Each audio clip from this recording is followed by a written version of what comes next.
Bismillah. Bismillahirrahmanirrahim. Assalamualaikum warahmatullahi wabarakatuh.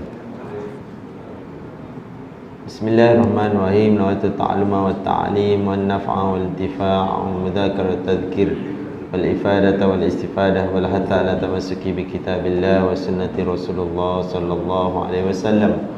Ad-du'a lil huda wa ad-dalalata al khair wa jalla mardati wa qurbihi wa thawabihi.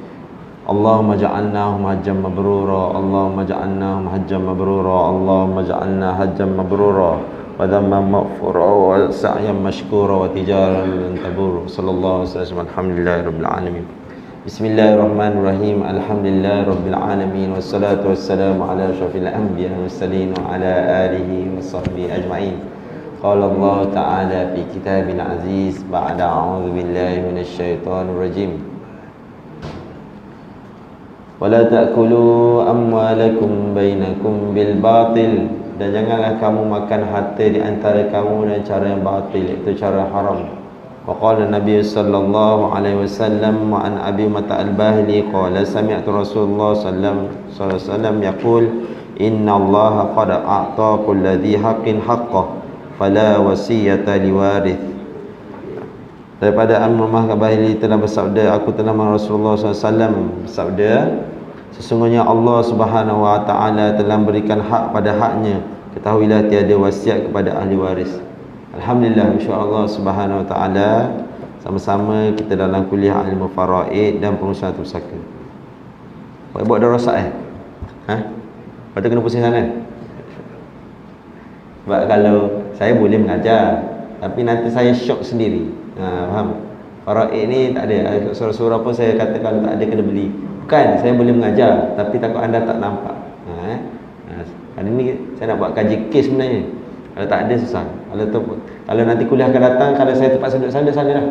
Sebab tu memang kita nak tengok. Kita nak tengok. Kalau anda tak nampak.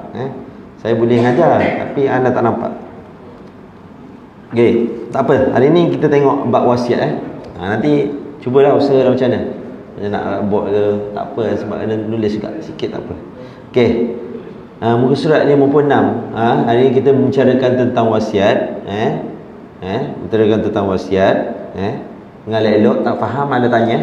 Sebab dia semalam saya mengajar di Sungai Ramal. Oi, betul soalan. Ada seorang tu siap marah. Marah saya pula.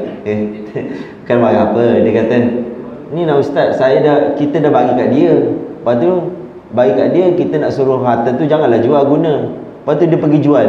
Lepas tu dia tak puas hati. Tu yang masalah, bagi jual." Lepas tu saya kata, Pakcik tak payah marah lah Pakcik nak tanya apa? Tanya hukum apa, saya jawab. Hukum kita tengok hukum. Sebab ada masalahnya, contoh macam kita lah bagi kat anak kita. Bila bagi pada anak kita, ikut sekati dia nak buat apa.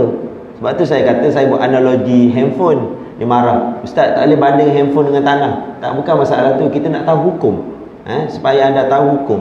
Bila itu hak kita, mana kita suka hati kita nak buat siapa, kita nak bagi sedekah siapa, kita nak bagi apa-apa pun, itu hak kita. Itu kena faham hukum. Bab lain tu kisah. Sama juga ada orang petikai, "Ustaz, dia dapat hak faraid tapi dia tak pernah jaga mak ayah." Kita kena faham, faraid tu hukum lain, hukum jaga mak ayah tu hukum lain. Anda jangan campur aduk kan. Jadi pening. Ada dalam grup perawisan ada seorang kan, ada masuk grup kan, ada saya kan, dia marah saya kata haram kan. Lepas tu dia kata, yang bagi haram ni ulul amri saja. Ulul amri, habis tu nak cakap apa? Tak boleh tu apa? Tak boleh tu haram lah. Tu faham ada istilahnya. Tak boleh tu tahap apa? Tak boleh tu makna dilarang makan ke? Makna kena faham hukum ni dia ada halal. Kalau tak boleh tu ada haram ataupun makruh saja. Tu kena faham. Jadi bukan saya yang buat hukum, itu hukum asal. Jadi bab faraid ini kena tengok betul-betul. Yang mana satu hak penjagaan, mana satu dia panggil, yang dipanggil yang kena ikut faraid, yang mana satu yang kena bagi nafkah, itu hukum lain. Hukum jaga mak ayah hukum lain. Dia banyak cabang-cabang dalam bab fiqh. Sebab tu saya dah beritahu dulu, dalam bab fiqh ni dia ada 4 yang anda kena belajar. Saya tengok kat surah ni banyak kan. Munakahat, dia pertama ibadah, lepas ibadah muamalat, lepas muamalat munakahat, lepas munakahat jenayah, hukum jenayah. Sama juga ada tu dalam Facebook. ayah saya. Masa tu bergaduh saya, tapi dalam wall orang lain lah. Dia marah, dia kata, "Ustaz, kata dah tak relevan dah hukum faraid sekarang." Lepas tu kata, "Tak relevan dah." Tengok, kalau ada relevan, oh sekarang mana ada hukum potong tangan?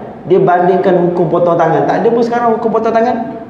Tengok teruknya perangai dan orang-orang akhir zaman ni macam tu masalah. Dia bandingkan hukum potong tangan. Dia kata, lepas tu saya kata hukum potong tangan, hukum lain. Lepas tu dia kata, kalau tidak, kenapa kita tak buat? Sekarang ni hukum yang menjalankan hukum hudud, hukum pemerintah. Itu bukan dosa kita, tetapi kita kena sokong. Itu hukum hudud yang Allah tetapkan. Yang tak buat, pemerintah dia berdosa. Hukum faraid kita yang kena laksanakan. Tu kena faham. Jelas anda jangan main tukar-tukar, jangan main otak-otak lah. Jadi kena faham bab hukum. Hukum tu jangan tukar-tukar. Kalau hukum tu haram-haram, jangan kita otak-otak lah. Tapi banyak sangatlah kita pun di akhir zaman ni memang macam tu lah. Samalah juga. Contoh macam sekarang tabung haji pun sama. Dia pun macam-macam dibuat kan. Jadi kita pun masalah juga. Dia marah. Macam saya kata, tabung haji dengan kerajaan Malaysia, dia keluarkan dalam surat khabar, hati-hati dan tengok betul-betul yang package badal haji. Masalahnya kita orang awam, macam mana kita nak cek? Sepatut dia keluarkan senarai nama yang daftar dengan dia, ataupun dia lah yang mengurus. Kerajaan Malaysia dan tabung haji, dialah yang buat untuk kita buat urusan badal haji. Kalau kita takut kena scammer, masalahnya dia suruh kita cari. Masalah kita cari, dia kata scammer lah, apalah, tu masalah. Di siapa yang tanggung dosa? Sebab kita ada benda yang perlu diusahakan. Sebab antaranya hukum badal haji. Badal haji adalah hukum hutang si mati. Kita kena laksanakan. Pun tak nafi, ada banyak syarikat yang badal haji pun ada. Tetapi ada juga syarikat yang badal haji. Pertama, saya nasihatkan, jadi siapa-siapa nak badal haji, pertama anda tengok dia daftar bawah tabung haji. Itu je. Kalau dia daftar bawah tabung haji, kita dah tak ragu-ragu dah. Adanya kalau dah daftar, memang dia ada buat haji, tabung haji dah berdosa.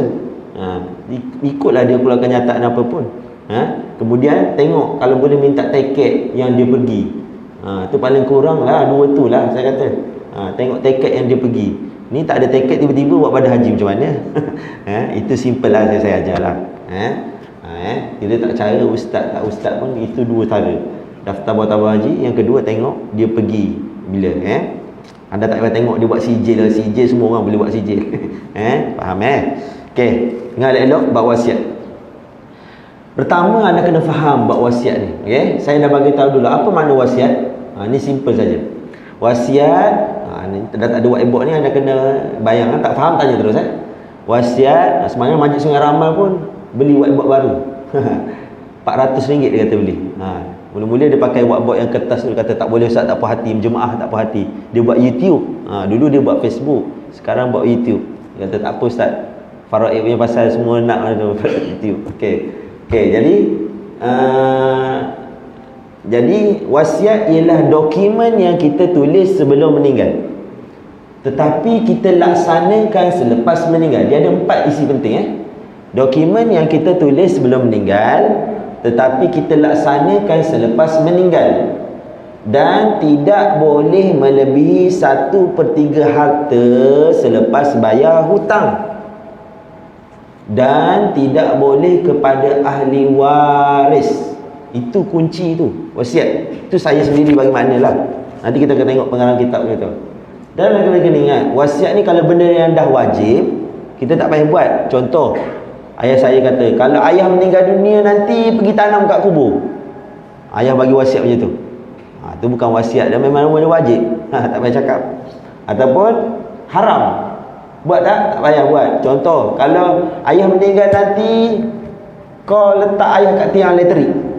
Anak pun bertebendur juga, pergi ayah gantung ayah kat tiang elektrik. Kata ini wasiat ni. Tak boleh lah, benda haram. Automatik terbatal. Okey. Tengok di sini. Ni sama juga, ada orang kata, ustaz, ayah saya ada ibu saya ada 5 orang anak, termasuk saya anak sulung. Jadi bila saya meninggal dunia, bila saya meninggal dunia, sebelum ibu meninggal dunia, 5 anak ni setuju. Kata Alung dapat rumah ni, Angah dapat rumah ni, Acu dapat rumah ni, semua setuju ustaz. Tapi lepas meninggal dunia, semua tak setuju, nak ikut faraid balik. tu kena faham. Dalam bab wasiat ni, dia akan dilaksanakan selepas meninggal dunia, bukan sebelum meninggal dunia. Sebelum meninggal dunia dia tak panggil wasiat. Dia bagi siap-siap. Kalau bagi sebelum meninggal kita bagi hibah. Tapi kalau dia kata lepas mati, automatik dipanggil wasiat. Macam ayah saya lah, dia belum pergi haji baru ni, 2 hari sebelum pergi haji, dia panggil anak-anak semua kumpul. Tu kali ke-7. Anda kali berapa dah? Anda dah buat kali ke berapa belum? Dah buat belum? Langsung tak buat lagi. Ayah saya dah kali ke-7 dia panggil. Kalau yang tak ada tu kita akan buat online. Ada 3 orang tak datang, buat online. Korang ada bukti. Lepas tu kami ada satu grup WhatsApp. Lepas tu masa ayah cakap, tulis seorang, letak dalam handphone seorang, letak audio seorang. Apa lagi nak? Dan waktu ayah saya dan ibu saya bacakan wasiat pun, semua senyap je. Saya seorang je tanya sikit-sikit kan.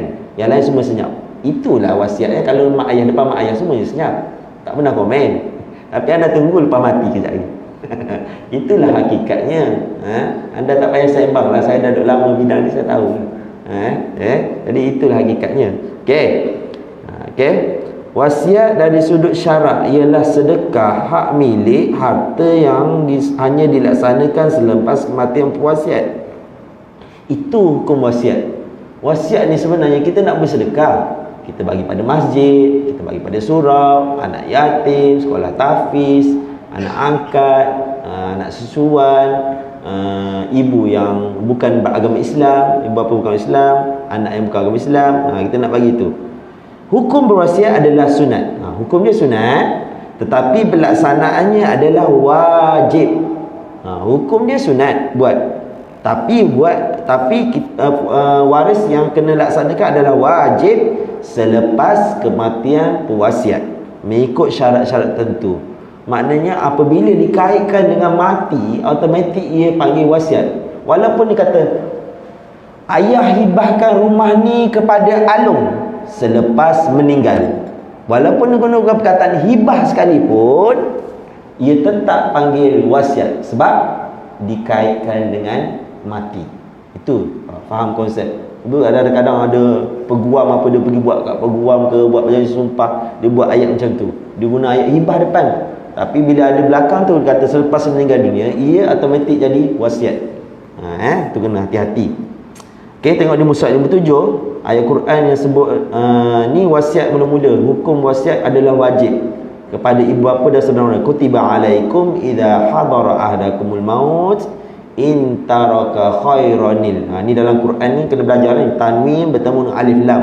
Kita akan tambah nun kecil baris bawah. Khairanil wasiyatu lil walidain wa aqrabul ma'ruf haqqan 'alal muttaqin. Kamu diwajibkan apabila seorang dari kamu hampir mati, jika ada meninggalkan harta, hendaklah dia membuat wasiat untuk ibu bapa, kaum kerabat dengan cara yang baik menurut peraturan agama, sebagai satu kewajipan atas orang-orang bertakwa. Ini ayat ni dah masuk. Ayat ni dah masuk. Tapi ayat ni mula-mula diturunkan, maknanya wasiat ini wajib. Tapi datang ayat yang kedua ni, surah An-Nisa ayat 11. Min ba'di wasi yusi biha audai. Ni anda kena belajar, sebab tu belajar bab tafsir. Ni anda baca je tafsir.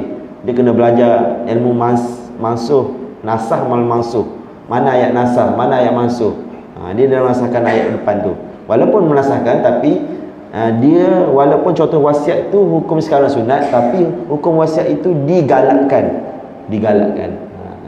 Sebab tu ustaz dah wasiat kepada ahli waris, tak boleh ustaz, tapi buat juga. Okey, kurang-kurang apa yang ayah kita wasiat tu, ia boleh jadi guide. Tahu tak guide? Contohnya bila dah bagi ikut faraid, peninglah rumah ni nak bagi macam mana? Tak apalah, cuba kita ingat dulu wasiat yang ayah nak bagi kat siapa rumah ni. Mungkin itu jalan penyelesaian. Faham kurang-kurang ada penyelesaian. Sebab tu saya kata pentingnya perancangan, pentingnya anda berjumpa dengan anak-anak, berbincang. Sama maunya berapa orang jumpa saya tu, 2-3 orang nak buat wahibah, saya kata jangan buat lagi. Anda duduk dengan anak-anak, bincang. Kurang-kurang anda pernah cerita kepada anak-anak. Saya boleh ambil persen terus anda buat ibah tu, tapi kita tak nak. Biar anak-anak dengar dan biar dia bagi pendapat. Tapi kadang-kadang bukan pendapat boleh terima pun. Macam baru ni ada seorang di Air Hitam, Pulau Meranti. Dia kata, ustaz, saya ada harta 2 ekar ustaz. besar Ustaz, boleh buat 4 rumah. Jadi anak-anak saya kata, buat je lah. Anak-anak kata 4 orang ni kata, ayah letak je dalam nama kami 4 orang. Dia boleh buat rumah 4 tu. Dia tanya saya, Ustaz memang tanah tu luas, boleh buat 4, tapi dia kata 2 ekar tu boleh letak 2 nama je. Memanglah. Di Selangor 1 ekar 1 nama saja. Lepas tu saya tanya juga, contohnya kalau letak 2 nama di dalam 1 geran, 4 nama dalam 1 geran, untuk sekarang okey, tapi untuk masa-masa yang akan datang dia jadi tak okey. Tak okey tu sebab apa? Bila 4 orang tu semua ada anak, meninggal dunia kejap lagi masuk lagi waris, meninggal lagi masuk lagi waris, meninggal lagi masuk lagi waris. Jadi bertambahnya waris dalam 1 geran. Tu ada kena tengok. Tu kadang-kadang kalau rasa besar, buatlah pecah lot. Terpaksa pecah lot daripada kemungkinan yang akan, faham tak? Kemungkinan yang akan datang. Itu kita rancang benda tu jauh, benda tu yang akan datang. Adakah benda itu akan dimanfaatkan lepas tu, ataupun sekali terbiar? Sebab dia ada hukum dia. Tu pun tadi saya baca kat belakang tadi. Ada kata tu kan, tengok atta yang diwartakan di sini. Dia kena tengok tanah ni betul ke dah nama majlis agama. Di Sungai Merap ada 1 surau, tanah milik semati, tak ada warta pun agama, tanah milik semati. Jenderam Hilir, masjid dah siap, dengan sekolah agama lagi dah siap. Tengok saya pergi cek, tanah milik orang mati, tak ada warta kerajaan majlis agama. Itu masalah. Jadi masalah. Okey, tengok di sini. Di sini maksudnya pembahagian sudah telah diwasiatkan semati sudah membayarkan hutang. Okey, anda ingat dulu. Ni tak payah, ni tak ada whiteboard. Okey, jadi bila meninggal dunia kan saya dah ajar dulu, ke bumi. Lepas ke bumi, hutang. Selesaikan hutang. Lepas hutang, harta sepercarian. Lepas harta sepercarian, wasiat. Ni wasiat ni lah. Maknanya wasiat ni datang selepas selesai hutang. Kena faham Okey. Tengok muka surat sebelah 58. Hikmah Allah SWT mendahului wasiat daripada hutang dalam ayat ini adalah supaya umat Islam memberi perhatian dan menitik beratkan hukum wasiat. Ia juga sebagai dorongan kepada ahli waris untuk melaksanakan wasiat tanpa meremehkannya. Maknanya apa-apa wasiat daripada si mati kena tengok, laksanakan, wajib. Cuma ada juga kadang-kadang ada orang jumpa saya, anak sulung jumpa saya, Ustaz, ayah saya wasiat rumah ni dapat kat dia. Tiba-tiba anak kedua pun cakap, Ustaz, tapi ayah ni dah memang wasiat dia. Mana satu nak dengar? Itu masalah juga tu. Sebab itulah pentingnya apa? Dokumentasi.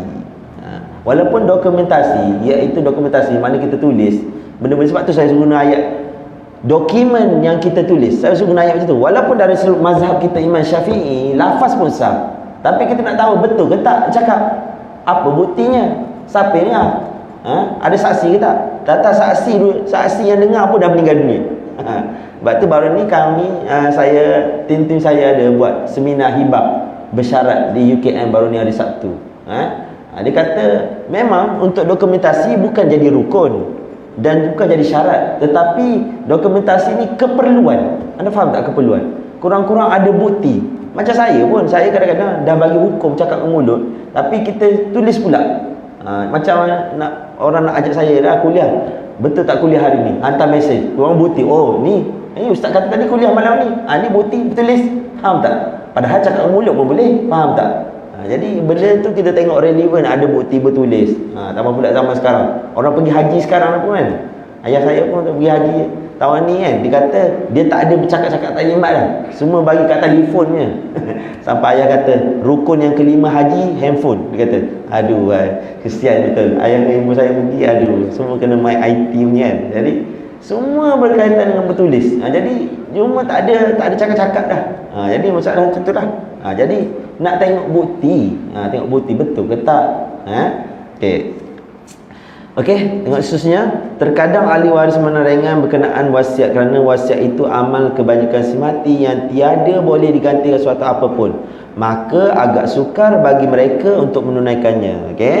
Ni jangan, tak boleh, tak ada apa ganti. Sekiranya seorang itu mewasiat sah di sisi syarak, maka wajib ahli warisnya melaksanakan wasiat tersebut setelah kematiannya. Mereka tidak berhak untuk menghalang pelaksanaannya. Okey. Pertama, tengok wasiat syarat pertama ialah mewasiatkan harta kepada ahli waris berhak. Ini hadis ni muka surat 58 ni daripada riwayat Imam Ahmad yang saya bacakan tadi. Tidak, Allah Subhanahu Wa Taala telah berikan hak padanya. Tengok muka surat 59 makna dia. Maksudnya Allah telah berikan hak kepada hak. Maknanya semua orang dah ada hak dalam ahli waris ni. Sebab itu tiada wasiat kepada ahli waris. Dan ditambah dalam akhir hadis ini riwayat lain, riwayat Ad-Darqutni, dan diizinkan ahli waris tersebut. Okey, tengok bicaraan dia. Wasiat kepada ahli waris tidak dibenarkan kerana mereka telah mendapat bahagian daripada faraid. Sebab semua dah dapat faraid. Namun begitu dalam mazhab Imam Syafi'i, hukum mewasiatkan kepada ahli waris adalah harus, tetapi syarat pelaksanaannya perlu mendapat persetujuan oleh ahli waris selepas kematian pewasiat. Jika mereka bersetuju dengan wasiat tersebut, maka wasiat tersebut boleh dilaksanakan. Persetujuan hanya diambil daripada ahli waris yang berakal, balik dan boleh menguruskan harta. Jika ada ahli waris yang gila, belum balik dan tidak pandai menguruskan harta, maka persetujuan mereka tidak dikira walaupun mereka bersetuju. Mereka wajib ikut faraid. Ni dia sama dengan hukum takharruj. Anda ingat dulu saya pernah ajar hukum takharruj. Orang yang nak melepaskan hak faraid, dia pertama mesti umur 18 tahun ke atas. Yang kedua mesti berakal, maknanya bukan orang gila. Yang ketiga bukan orang OKU. Dan yang keempat, orang tu mesti menguruskan harta, boleh uruskan harta. Ni dia sama syarat dia. Jadi wasiat juga dengan pada ahli waris. Ada seorang je ahli waris OKU, automatik tak boleh lah, tak diterima. Jadi walaupun dia kata setuju sekalipun, macam semalam saya mengajar di Sungai Ramat, ada 2 orang budak OKU. Tapi dia minat sungguh belajar faraid. Seorang tu, ustaz saya dapat faraid tak? Faraid ke? Bab faraid nombor 1 je. Dia suka. Seorang lagi tu, dia OKU juga. Dia kata, ustaz, saya dapat wasiat kan ustaz kan? 2 orang tu memang syok betul saya, 2 orang tu. Kalau mengajar Sungai Ramat, dua-dua tu dia akan datang buku saya dulu. Baru saya boleh ngajar. Dia kata, orang ahli masjid tu halau dia pergi gitu. Tapi dia seronok, mesti dia di depan saya. Seronok dia belajar bab faraid 2 orang tu. Sama juga saya pergi hospital, baru ni pergi hospital lawat orang sakit. Bila lawat orang sakit kawan saya, tiba-tiba ada jumpa seorang tu, Ustaz ni Ustaz faraid kan? Nama saya tak kenal. Dia kenal saya Ustaz faraid, nama tak kenal. Ustaz pusaka dia panggil saya. Tak apalah, dapat gelaran macam tu. Okey, tengok Okey, sekarang saya akan syarah apa yang kita belajar ni. Dan dengar elok-elok Saya bagi contoh. Sebelum tu kita baca surat 60 dulu. Surat 60, contohnya seseorang mewasiatkan agar hartanya dibahagikan sama rata pada semua anak-anaknya, lelaki dan perempuan, mengikut hukum faraid. Setiap anak lelaki mendapat lebih daripada anak perempuan mengikut nisbah 21. Ini bermakna jika mengikut wasiat, bahagian anak-anak lelaki akan berkurang dan bahagian anak perempuan akan bertambah agar bahagian mereka sama. Oleh itu, persetujuan daripada anak lelaki sahaja diperlukan, iaitu mereka bersetuju untuk memberikan sebahagian hak faraid mereka pada adik-adik perempuan mereka perempuan si mati. Okey, contohnya selalu kita dengar, macam ayah saya pun selalu suka berwasiat macam ni. Dia kata, kalau ayah meninggal dunia nanti, bahagi sama rata. Tu ayah saya suka cakap dulu. Datuk saya pun suka cakap. Tapi ayah saya bila dah belajar bab faraid, dia tak cakap lah. Alhamdulillah. Maknanya dia kata, lepas ayah meninggal dunia nanti korang bagi harta sama rata. Okey, sekarang itu wasiat pada ayah, ayah bagi pada anak. Okey, kita belajar dulu hukum wasiat pada ahli waris sah ke tak? Tak sah. Tapi sekarang nanti saya akan bahas lagi. Wasiat kepada ahli waris, contohnya saya ada 2 orang, saya ada seorang lelaki, seorang anak perempuan. Harta saya ada 3 juta. Okey, harta saya 3 juta. Jadi saya wasiat macam tu, bagi sama rata. Jadi bila meninggal dunia, saya kata bahagi sama rata. Maknanya anak lelaki dapat 1.5 juta, anak perempuan dapat 1.5 juta. Tapi bila meninggal dunia, anak saya yang 2 orang ni dia kena kira faraid dulu. Sebab dia pada ahli waris. Wasiat kepada ahli waris kita akan tengok faraid dulu. Jadi kalau faraid, anak lelaki saya akan dapat 2 juta, anak perempuan dapat 1 juta. Itu faraid. Okey, sekarang anak perempuan berkata, dulu ayah pernah wasiat suruh bagi sama rata. Abang setuju tak nak ikut wasiat ayah? Kena tanya lelaki, jangan tanya perempuan, tanya lelaki. Okey, laki kata, abang kata, okeylah, abang setuju. Abang dah tahu bagi abang 1.5 juta, tak apa, abang setuju. Maknanya, setuju, mana bagi sama rata. 1.5 juta, 1.5 juta. Tapi kalau abang tak setuju, mana ikut faraid, anak laki dapat 2 juta, anak perempuan bagi dapat 1 juta. Terbatal wasiat tadi. Okey, jelas? Jelas tak perlu tanya orang perempuan. Sebab orang perempuan bagi dia sikit, dapat 1 juta. Dia setuju ke tak setuju, 1 juta juga dapat. Tu faham dia kena faham. Okey. Okey. Okey. Nanti saya sambung muka surat nombor 1 kuliah akan datang. Okey, sekarang anda dengar elok-elok. Tadi muka surat nombor 1. Okey. Apabila ni saya bagi empat situasi. Okey, pertama, saya ada saya ada kereta 500,000. Harga kereta saya 500,000. Harta saya ada 3 juta. Okey, dengar elok Harta saya ada 3 juta. Kereta saya harga 500,000. Jadi saya sebelum meninggal, saya kata saya dah wasiat kepada ahli waris. Jika saya ataupun abah meninggal dunia nanti, kereta abah yang 500,000 ni, ayat abah nak wasiat kepada surau mujahidin. Sekarang saya guna wasiat ni, kita guna dulu. Benda-benda wasiat ni kita akan guna, tapi lepas mati baru jalan. Okey, sekarang soalan pertama, selesai ke bumi, selesai hutang, selesai harta sepencarian, masih ada lagi 3 juta. Sampai pada wasiat, harta saya masih ada lagi 3 juta. Okey, sekarang soalan pertama, sekarang waris saya wajib tak tunai wasiat tadi? Harga kereta 500 juta. Harga harta yang saya tinggalkan 3 juta. Harga kereta saya 500,000, silap Harga kereta tadi 500,000, harta yang saya tinggalkan 3 juta. Soalan pertama, adakah waris saya wajib selesaikan wasiat saya? Ya, wajib. Okey, pertama. Masalah yang kedua, sama, cuma saya tingkatkan harga kereta 1.5 juta. Sama, cuma saya tukar yang bahagian harga kereta saja. Harga kereta saya sekarang 1.5 juta. Bila meninggal dunia, waris saya wajib tak tunaikan wasiat saya tadi? Ada mazhab lah macam. Jawapannya tetap wajib, tapi hanya wajib 1 juta saja. 0.5 juta tak wajib untuk ditunaikan wasiat tadi. Maknanya sama ada Lego rumah, kereta tadi jual lah, cari kereta yang 1 juta ke. Maknanya 0.5 juta itu bukan wasiat. Dia mana bagi faraid kepada ahli keluarga si mati. Masalah yang ketiga, sama juga, sama dengan masalah kedua. Cuma sekarang kereta tu ahli waris kata tak apalah, 0.5 juta tu setuju. Kena tanya seorang-seorang, seorang-seorang semua bersetuju. Okey, boleh jalan wasiat 1.5 juta sebab semua ahli waris bersetuju korbankan 0.5 juta. Masalah yang ketiga, wasiat ni banyak ni, macam ni. Ada nampak tak ni? Saya bagi contoh supaya anda nampak ni, contoh yang paling simple ni. Yang keempat, kereta yang sama harga 1.5 juta. Tapi kereta tu saya dah anak 3 orang. Tapi kereta tu saya wasiatkan bagi pada anak yang sulung saja. Ini wasiat kepada ahli waris. Wasiat kepada ahli waris saya kata tadi tak sah. Tapi sekarang saya dah wasiat kereta 1.5 juta ni pada ahli waris anak sulung. Boleh ke tak? Jawapan kita guna pendapat hadis yang dua tu, illa an yasha al-warasah, dan hukum di Malaysia pun guna melainkan persetujuan ahli waris. Jadi 2 orang anak tadi bersetuju.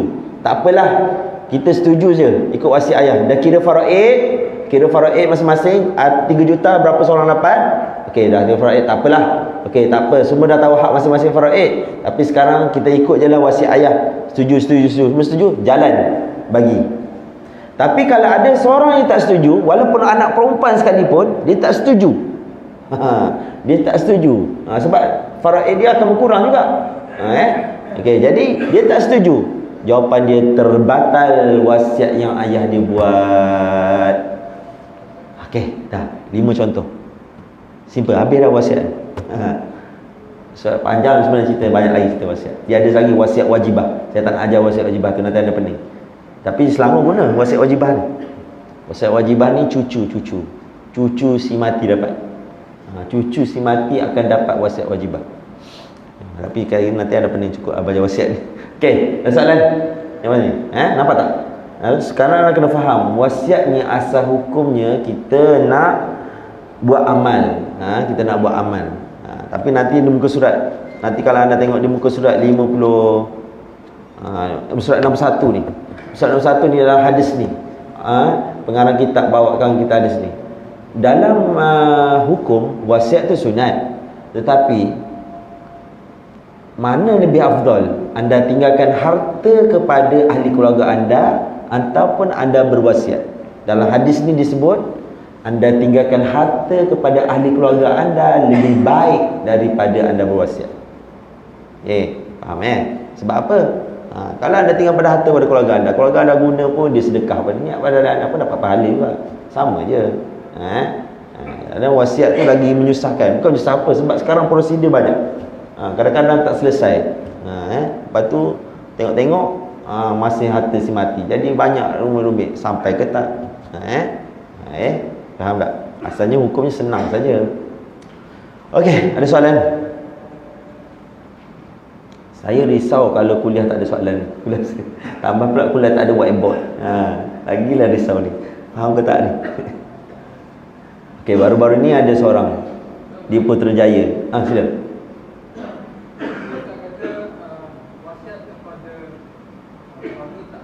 Ya.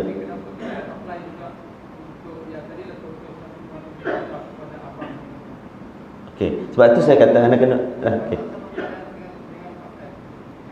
Dia macam ni. Okey. Memang kalau ikut saya. Kalau ikut saya tak payah buat langsung wasiat kepada ahli waris. Sebab risikonya tinggi. Sebab kita tak tahu dapat persetujuan ke tak. Tetapi macam saya cakap tadi, dalam hadis dan kita punya perundangan di Malaysia, wasiat kepada ahli waris tetap ada. Tapi cuma dalam klausa dia mesti mendapat persetujuan semua ahli waris. Dan saya dah cerita tadi dalam kuliah saya, kadang-kadang bila kita jalan buntu, terutama seperti aset seperti rumah, kita susah nak bagi keputusan. Kadang-kadang wasiat ayah itu kita akan guna. Anda faham tak ayat saya? Kadang-kadang wasiat ayah itu kita akan guna. Macam contohnya ayah saya, ada dia bagi tahu wasiat, dia kata rumah ni ayah minta satu je, macam mana sekalipun tolong jangan jual. Itu ayah saya bagi bracket. Dia bagi wasiat terakhir. Selesai lah macam mana pun, tapi dia kata ayah punya hasrat jangan jual. Maknanya ikutlah siapa yang dapat. Sebab kami dalam keluarga kami bincang lah, bab rumah ni semestinya kaya kata mesti pemiliknya tetap seorang. Cuma kami ada buat perjanjian lah, maknanya siapa yang dapat rumah ni nanti tak apa, meninggal dunia masih ikut faraid yang siapa dapat. Contoh macam kalau saya dapat rumah ni, bila saya meninggal dunia, rumah ini tetap dapat faraid pada isteri saya, anak saya, adik-adik saya tak dapat lah. Tapi cuma kita akan buat perjanjian, siapa yang duduk rumah ni ataupun siapa yang jadi pemilik rumah ni, rumah ini akan dijadikan rumah keluarga. Maknanya selagi adik-adik saya masih hidup, rumah ini rumah keluarga. Dan selagi ada adik-beradik yang tak ada rumah ataupun yang masih belajar lagi, dia akan menetap di rumah ini. Anda faham tak? Itu kita buat perjanjian macam tu lah. Itu yang ayah saya lah. Anda punya tak tahu lah masing-masing. Itulah. Cuma rumit sikit lah. Sebab ada orang kadang-kadang dapat petikaikan juga. Ustaz, kalau dia dapat rumah Ustaz, kejap lagi, itu macam yang Sungai Ramai marah semalam. Kan dia dapat rumah tu, kejap lagi dia pergi jual pula harga mahal, 2-3 kali ganda pula dapat. Itu masalah tak? Masalah juga kan. Jadi kami masalah juga. Saya pun cakap juga, anda ni, itu saya kata, kalau dapat rumah ni pada keluarga anda, lepas tu keluarga anda jual, anda marah. Tapi kalau anda jual dekat buyers lain, buyer lain jual 2-3 kali ganda, anda tak marah pula. Anda faham tak ayat saya? Okey. Tapi tak apa. Sebab tu saya kata perbincangan kita bincang macam mana. Rumah ni kalau boleh jangan jual, biarlah siapa-siapa duduk. Sebab kita nak sampai generasi duduk. Rumah sekarang mahal. Sebab tu saya paling menakutkan ialah rumah bergaduh. Dan sekali terpaksa jual. Jalan penyelesaian memang jual je. Sebab semua mata duitan. Semua mata duitan. Jalan penyelesaian dulu. Sila.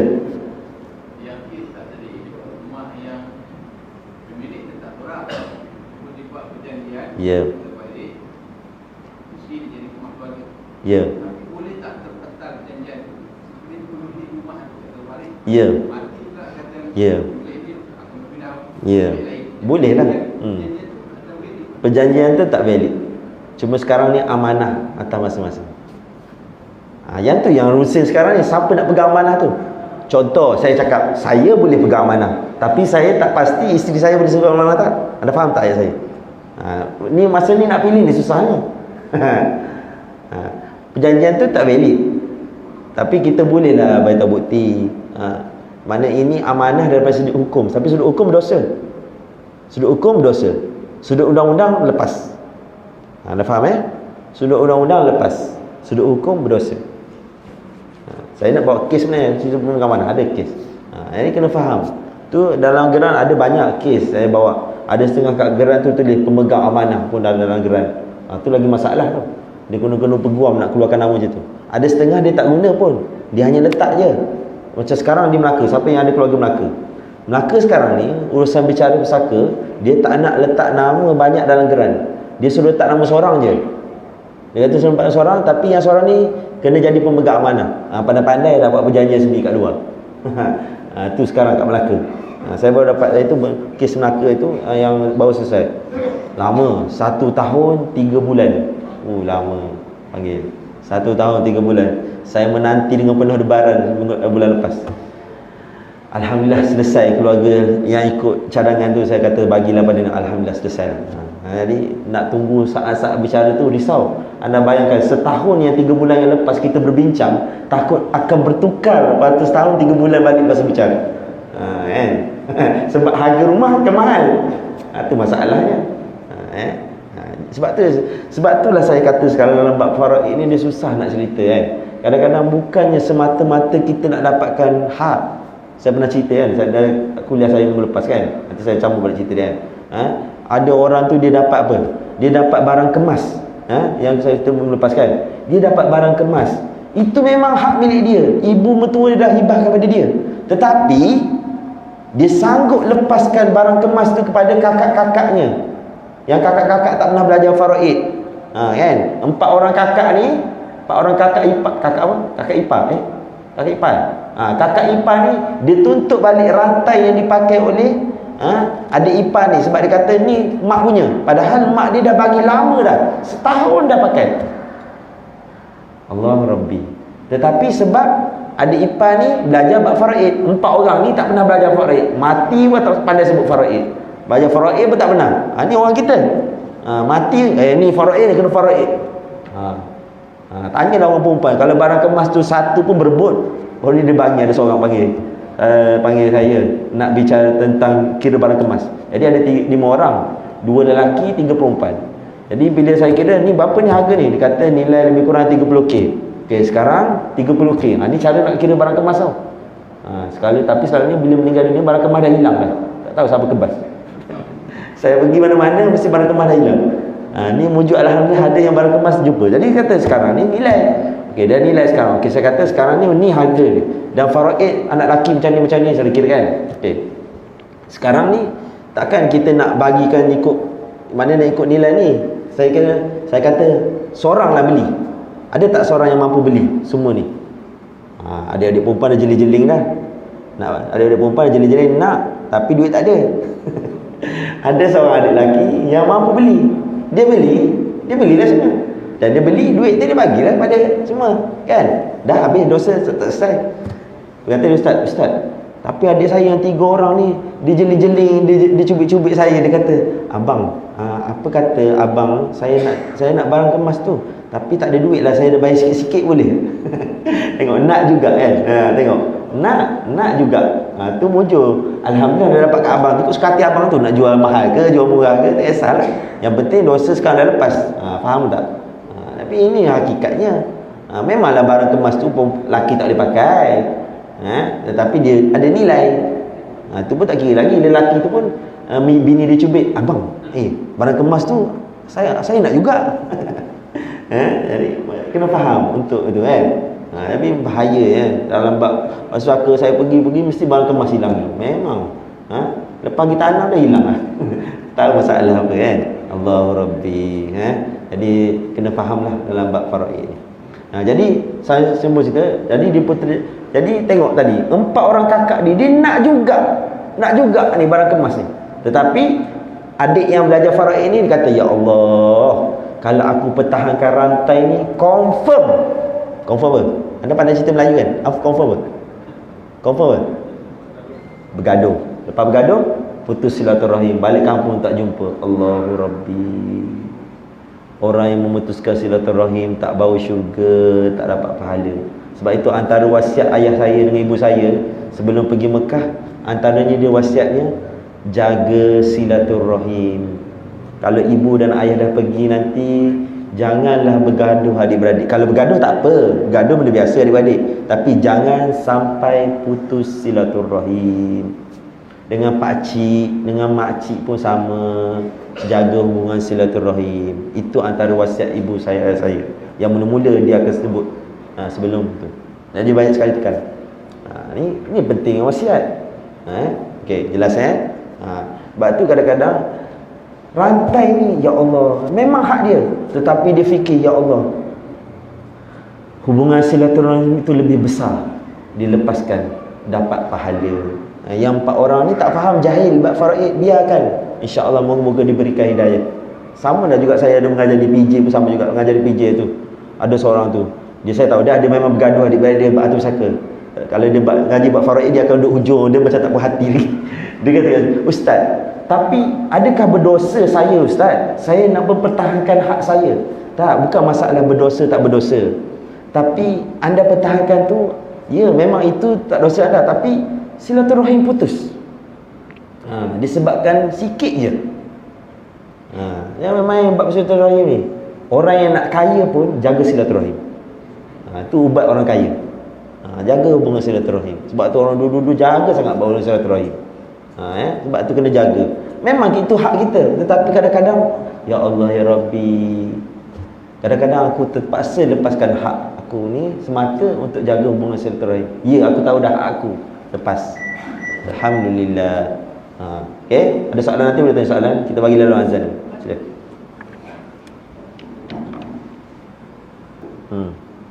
Dimati arwah ni tak ada anak. Adik-beradik seorang perempuan. Anak saudara lelaki seorang. Anak saudara lelaki daripada adik lelaki. Orang itu dia tinggal.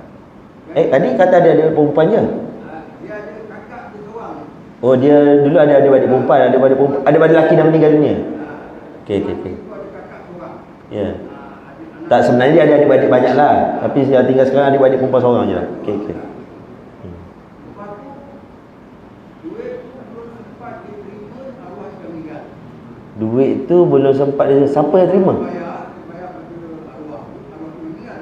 Okey. Lepas tu, Ni nak suruh kira faraid ke nak kira tanya ke mana ni? Saya dah nak managing ni. Okey, tak apa. lepas tu Ustaz dia punya Nanti dulu, sebelum nak cerita, nak tanya apa dulu? Nanti saya nak. siapa dapat lebih, kakak dia ke Oh. atau anak saudara dia? Ni tak tahu Pak Hutan yang rasa sampai datang. Okey. Ni yang buat faraid ni macam ni lah. Dah bagi cerita. Dia cerita banyak-banyak, nak tanya benda lain. Okey, tak apa. Untuk bab faraid, tak, saya tak nak ajar bab kira Okey, gini Anda gini ni. Kalau dalam bab faraid, jika si mati ini masih ada anak lelaki ataupun masih ada bapa. Ni anda kena pegang. Jika si mati masih ada anak lelaki ataupun ada bapa, harta faraid dia tak pergi kepada adik-beradik, tak pergi kepada pakcik, tak pergi kepada saudara. Tetapi jika dah si mati ni dah tak ada anak lelaki ataupun dah tak ada bapa dia pun dah tak ada, dia akan pergi kepada adik-beradik dan pergi pada anak-anak saudara, pergi pada sepupu semua tu. Kita akan kira lah. Saya tak boleh jawab, anda kena puas personal sebab saya kena check satu. Kejap lagi saya kena check ayah dia ada ke tak, bawah ayah dia tu ada tak adik-beradik dia, bawah adik-beradik tu ada tak anak-anak dia, sebab dia dah pecah banyak dah. Kita kena tengok sebab faraid dia ke atas pun kita check, bawah pun kita check, sisi pun kita check. Tu faraid.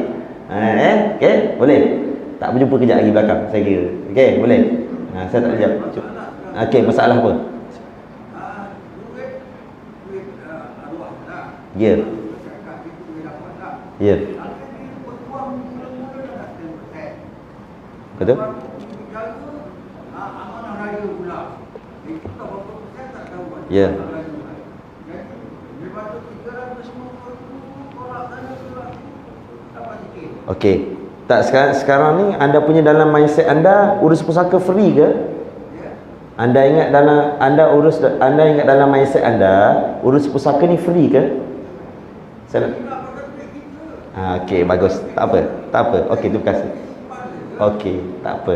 Okey, bagus. Okey. Untuk pengetahuan semua para jemaah, jika anda ada harta berdaftar untuk uruskan pusaka, bukannya free. Okey, dah. Anda jangan buat kata free. Sebab apa?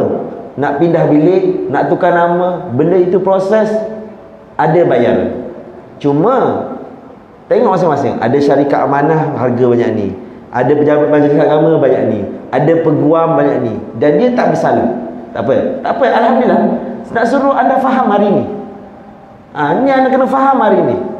Jika ada harta berdaftar, anda kena letak mindset anda, bila nak urus pusaka, bukannya benda free, benda mesti guna duit. Yang tu orang kita tak nak urus ni. Kalau benda free, senang. Sebab tu orang-orang dulu bila meninggal dunia, dia senang, dia bagi harta siap-siap. Dia tak ada harta berdaftar. Bila tak ada harta daftar, anda nak urus faraid pun memang free. Tetapi risikonya apa? Anda tak ikut hukum faraid. Risikonya anda tak akan ikut hukum faraid. Sebab bila dah tak ada harta daftar, anda pun ambil bau kemas, baik suka hati je. Macam kita ada wahak. Macam itulah dia hakikat manusia bila tak ada harta daftar. Tapi bila harta daftar, baru anda sibuk belajar faraid. Yang ni dapat berapa?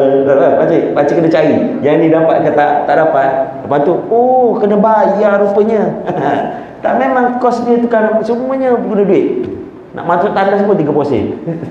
Tak, sebab dia guna kos sebab nak urusan tukar nama milik orang hidup pada orang mati. Itulah hakikat yang berlaku di Malaysia ini. Selagi tak selesai nama si mati, ia panggil harta pusaka. Dan semua bila harta berdaftar, ia mesti guna kos. Sebab itulah saya sarankan pada anda-anda yang berada jemaah ni. Saya tak kempen. Kamu kata saya jual tak? Ustaz berniaga. Tak, saya tak berniaga.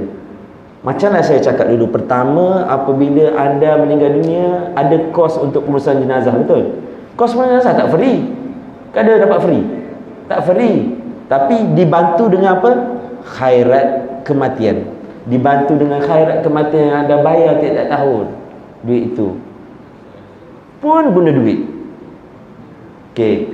Begitu juga bila meninggal dunia, bila anda ada harta berdaftar, pun guna duit. Tetapi ada benda yang membantu, kita panggil dia khairat pusaka. Saya tak ada cerita sini, saya kena cerita personal. Sebab ini melibatkan perniagaan, ada kena cerita kat luar.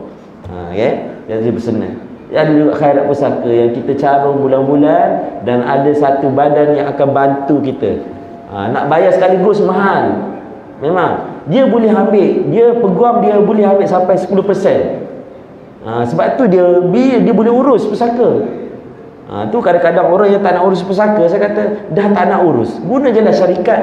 Syarikat tu ambil upah dia ambil upah dia, lepas tu ambil lah bagi kita. Daripada tak buat langsung. Ada setengah tu tak nak buat langsung, dia bengang-bengang mahal, tak buat langsung. Tak masalah juga. Faham Ya. Ya.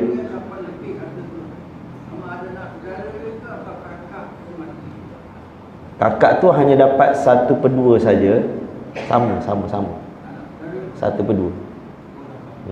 Sama. Masalah lagi. Masalah apa? Puan dah sen. Ya. Dah pergi bicara. Sebab tu saya Hakim dah. Habis amanah raya pula pegang. okey. Sebab tu kita ada cara dia. Sebab tu dalam saya nak tulis sebenarnya carta. Dalam bab faraid dia sampai dekat ke bumi. Ke bumi. Lepas ke bumi hutang. Lepas hutang harta sepercarian. Lepas harta sepercarian wasiat.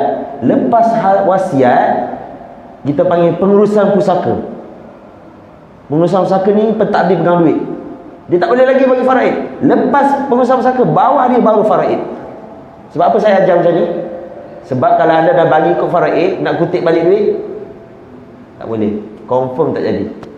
Tu jadi tersekat. Dia dah bagi siap-siap, nak minta balik. Minta, masa nak pengurusan pusaka, minta pun kena ikut faraid sebenarnya. Minta untuk bayar kos semua program, dia kena ikut faraid. Bukan minta bagi sama rata.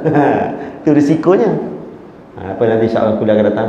Ada whiteboard insya-Allah. Nanti kita boleh insya-Allah. Apa nanti tak puas hati duduk belakang pula. Okey, suratul Asr. Bismillahirrahmanirrahim. Wal 'asr innal insana lafi khusr illa alladhina as-solihat wa tawassaw bil haqq. Subhanallahu wa bihamdihi. Assalamualaikum warahmatullahi wabarakatuh.